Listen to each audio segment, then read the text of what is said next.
रमज़ान के महीने में हम सभी कुरान शरीफ पढ़ते हैं और कुरान शरीफ पढ़ते हुए उसमें सजदा भी आता है। तो सजदा करने के दो तरीके हैं। माना आप कुरान शरीफ पढ़ रहे हैं बैठे हुए, सजदा आया, आपने उस आयत को तिलावत की, पढ़ा उसको, और आपने फ़ौरन कुरान को बंद किया और आप खड़े होकर जानिमाज़ पर सजदा कर सकते हैं। जहाँ पर भी आप बैठे हुए हैं चाहे वहीं सजदा कर लें या चाहे तो अलग से सजदा कर सकते हैं। और दूसरा तरीका इसका ये है, आप सारे सजदे 14 सजदे होते हैं पूरे कुरान शरीफ में, आप 14 के 14 सजदे एक साथ इकट्ठे भी कर सकते हैं। लेकिन हाँ, इसकी कोई नियत नहीं होती, लेकिन वुज़ू ज़रूरी है।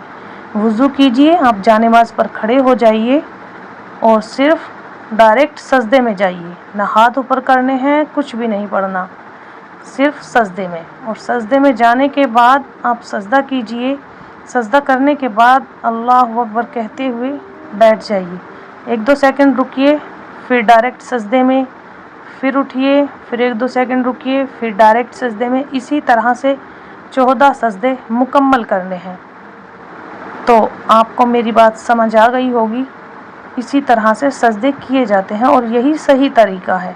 इसमें कुछ पढ़ा नहीं जाता, ना ही कोई नियत की जाती है, सिर्फ सजदा डायरेक्ट किया जाता है, आपके सजदे हो जाते हैं।